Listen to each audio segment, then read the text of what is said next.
Pessoal, segunda parte da direito empresarial, falando sobre o empresário, tá? Depois vamos falar sobre empresário individual, tá? Beleza. Então estamos falando sobre o empresário de forma geral. E eu pontuei na primeira parte o seguinte: requisitos para ser empresário, capacidade plena, tá? E ausência de impedimento. Primeiro, capacidade plena, ou seja, capacidade de gozo civil, plenamente. Então, nós finalizamos, que não deu tempo, porque fica muito ruim se fizer um, um encontro muito longo, demora muito para poder baixar no YouTube, então é no máximo 30 minutos, estourando 32 já estou em cima. Então o que acontece? Nós pontuamos o seguinte: requisito para ser empresário, capacidade plena, pleno gozo da capacidade civil, tá? E ausência de impedimento, óbvio, tranquilo. Só que o seguinte, então a atividade empresária ela pode ser continuada. Por que está sendo continuada? Porque você tem um empresário, né, que registrou tudo bonitinho, a sua empresa, tal, tal, e veio acontecer alguma coisa. Ele veio a ficar impedido, algum problema de saúde, né, enfim. E os seus herdeiros são ainda menores, são incapazes ainda, né? Não tem maioridade. Então a atividade ela pode ser empresarial, pode ser continuada através de quê? De representante ou assistente. Onde nós paramos no artigo 974, que é um rol taxativo. Bom, poderá o incapaz por meio de representante ou devidamente assistido, ou seja, através de um assistente, continuar a empresa antes exercida por ele enquanto capaz, por seus pais ou pelo autor da herança, tá? A pessoa que foi acometida de um problema de saúde. Essa incapacidade superveniente poderá de duas maneiras, tá? O empresário passa por um processo de interdição, através de algum motivo, né? Interdição, algum problema de saúde, alguma demência, ele foi interditado pelos seus parentes, tá? E é declarado incapaz, beleza. Ou, o segundo caso, quando ele falece e seus herdeiros, o herdeiro ou herdeiros são incapazes ainda. Então vai ter que ser representado ou assistido, porque a atividade empresarial ela tem que ser continuada. As duas hipóteses de continuação do empresário incapaz, ou seja, através de representação ou de um assistente, são taxativas, não comportando interpretações extensivas, tá? Beleza? Vão ter que esse empresário incapaz de uma forma superveniente, não de primeira, porque ninguém incapaz pode ser considerado empresário, pode registrar, não. Por quê? Para ser empresário tem que ter capacidade plena, 18 anos e nenhum impedimento, tá? Capacidade de gozo civil pleno, tá? As duas hipóteses de continuação do empresário incapaz são taxativas, não comportando interpretações extensivas. Por exemplo, não pode, ao argumento da continuidade da atividade empresarial, o empresário capaz transferir em vida seu registro para seu filho menor de idade, pois tal hipótese não está prevista, preconizada no artigo 974. IPC, artigo 974, rol taxativo. Poderá o incapaz, aquele que não atingiu a maioridade, porque o seu genitor, a sua mãe que abriu a empresa, enfim, ele é herdeiro, os seus ascendentes teve algum problema, né, se tornou um problema de saúde, supervenientemente depois que abriu a empresa, teve algum problema, então poderá o incapaz por meio de representante ou conectivo ou um ou outro, alternância, ou um ou outro, por meio de representante ou devidamente assistido. Os dois casos continuam a empresa, ou é representado ou é assistido. Então o exemplo que ele dá aqui, ó, não pode, ao argumento de continuidade da atividade empresária, o empresário capaz de transferir em vida, sem nenhum problema de saúde, seu registro para seu filho menor de idade. Não pode, tá? Não está previsto no artigo 974. Então, IPC, como eu vou falar agora, não há possibilidade do incapaz iniciar a atividade empresária. Ele apenas pode continuar nas hipóteses taxativas do artigo 974 do Código Civil. Quais sejam? O primeiro caso, de incapacidade superveniente, o pai teve algum problema, né? Ou o pai, ou a mãe, enfim, o ascendente que administrava ali a empresa, ou em caso de receber a atividade por herança. São as duas hipóteses que o incapaz pode dar continuidade à atividade empresarial. Ele jamais, em tempo algum, ele pode iniciar uma atividade empresarial. Por quê? Porque o requisito para ser empresário é, primeiro, capacidade plena, pleno gozo da capacidade civil, gozo pleno das suas atividades civis. E segundo, a ausência de impedimentos. Tá ok? Então a lei cuidou de proteger o patrimônio do incapaz que prossegue na atividade empresária. Por isso, o parágrafo 2º do artigo 974 do Código Civil dispõe que, parágrafo 2º do artigo 974, Código Civil, não ficam sujeitos ao resultado da empresa os bens que o incapaz já possuía ao tempo da sucessão ou da interdição, desde que estranhos ao acervo daquela, devendo tais fatos constar do alvará que conceder a autorização. Ok? Então nós temos que entender o seguinte: não há possibilidade do incapaz iniciar a atividade empresária. Ponto pacífico. E ele apenas pode continuar, no caso o incapaz, não ter maioridade, nas hipóteses taxativas do artigo 974, tá?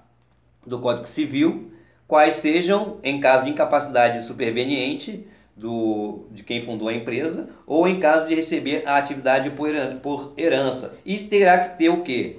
Ou representado ou assistido. Por que ele diz representado ou assistido? Ou seja, se for criança, será representado. E se tiver maior de 16 anos, será assistido. Ok? Beleza? 18 anos não, porque aí já é de maior. Tá? Então tá.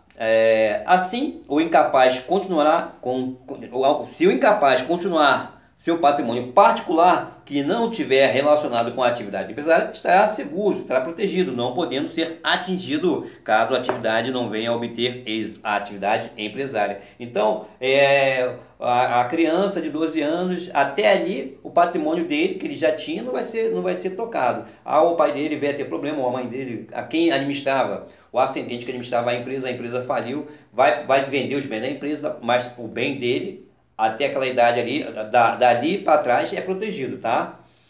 Beleza. Bom, o segundo requisito é a ausência de impedimento.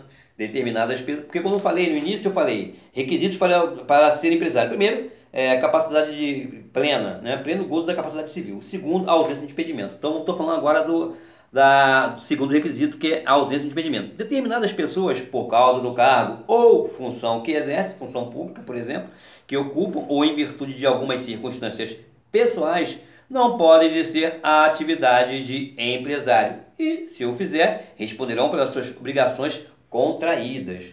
Bom, como se analisará no momento oportuno do estudo de direito empresarial, estarão impedidos de exercê-la os falidos, exercer a atividade empresarial, falido devidamente reduzido a termo, na junta comercial, não é falido de boca, isso que eu quero que fique bem claro. Porém, basta a declaração de extinção das obrigações para que se consideram reabilitados. Por isso que eu falei, não é falido de boca. Ele foi falido formalmente, mas por quê? Porque tinha algumas pendências. A partir do momento que a declaração de extinção das obrigações, ou seja, não tem mais nenhuma, ele já está, ele não está mais inadimplente com as suas obrigações, ele pode se recolocar como empresário. Bom, se houver crime falimentar, deverá, após o decurso do prazo legal, obter a declaração de extinção também das obrigações e a sua reabilitação penal. Né? Então não é para sempre. A partir do momento que ele começa a quitar as suas pendências, ele pode voltar a tornar-se empresário. Bom, também são impedidos os funcionários públicos, pois a atividade que exercem é de tamanha importância que devem dedicar-se a elas sem ter que se preocupar em organizar, em administrar uma empresa, tá? Exercer a atividade empresarial. Tem que ser exclusivo do funcionário público. Bom, os devedores do INSS também não poderão exercer as atividades empresariais, segundo a Lei 8.212 de 91, no seu artigo 95, parágrafo 2º, a linha D. Bom, deputados e senadores também não podem ser empresários, mas é uma restrição específica para as empresas que gozem de contrato com o governo. IPC Porque a questão de prova vai trabalhar dizendo o seguinte: os deputados, senadores não podem ser empresários, porque contratar com qualquer empresa eles não podem. Não, peraí. Os deputados e senadores não podem ser empresários se for uma empresa para contratar com o governo. É uma restrição específica. Tanto é que tem parlamentar que é dono de empresa de telecomunicações, né? Tem empresa de rádio, televisão, de filiadas aí. Então, quer dizer, olha só, a restrição é específica. As empresas que os deputados, os parlamentares possuem, deputados federais, senadores possuem, a empresa dele não pode prestar serviço, né? Não pode ter um contrato com o governo, tá? Fique bem claro aí. Porque aí a questão, casca de banana vai estar aí.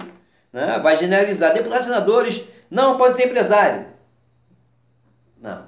É uma restrição restritiva. É uma restrição específica. Foi mal. Restrição restritiva é pleonasmo. Restrição específica. Ou seja, as empresas não podem, as empresas desses políticos não podem ter contrato com o governo. Então, ela não é uma restrição absoluta. Tá? E a questão de prova vai trabalhar justamente isso. Tá? Aqueles dois podem ter empresa, só não pode firmar contrato com o governo. Aqueles que foram condenados pela prática de crime que impede o acesso à atividade empresarial é o que preconiza a Lei 8.934 de 94, artigo 35, inciso 2. Também não poderão exercer a atividade empresarial até que concedida a sua reabilitação penal. Reabilitação penal, né, como já foi dito aqui antes, reabilitação, crime alimentar, reabilitação penal, obrigações que eles tinham pendentes na junta comercial, tem que estar com o nome limpo no Serasa, SPC, enfim. Esses impedimentos, como se pode perceber, podem ser temporários ou ter um caráter permanente. Importante, fica a dica, ouça de novo, porque direito empresarial ele tem milhões de detalhes, ok? Até o próximo ponto, onde nós vamos falar do empresário individual. Empresário individual, pessoa física, ok? E depois vamos falar da empresa individual de responsabilidade limitada. As pessoas falam empresário individual, tá? Vamos trabalhar esse termo aí de uma forma mais correta. Empresa individual de responsabilidade limitada. Empresa, tudo bem. Individual, tá? Então, muita gente fala assim, empresário individual de responsabilidade limitada. Vamos trabalhar isso com mais calma no próximo encontro. Um abraço.